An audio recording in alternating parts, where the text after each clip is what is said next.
Nguso-nguso daw, Samantha. Tingin kay mami. Look, mami, nguso-nguso.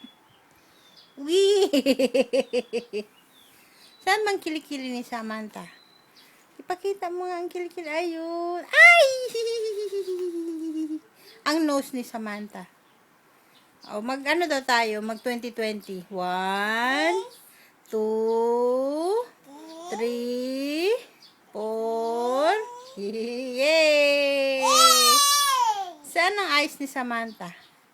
Ayun, ang mouth ni Samantha. Ay, may teeth na si Samantha? Saan ang teeth ni Samantha? Teeth. Ay, mayroon na teeth. Pa-show your teeth, be. Show mommy your teeth. Ay, may teeth na pala si Samantha. Saan ang hair ni Samantha? Wow, ang hair ni Samantha. Wow. Saan ang kingkay ni Samantha? Kingkay. Amoy mo daw ang kingkay. Amoy, amoy. Baho. Baho, be? Ew. Sabi mo, ew. Ew. Sabi mo muna, bane. Sabi mo, tita. Tita. Sabi mo, tita.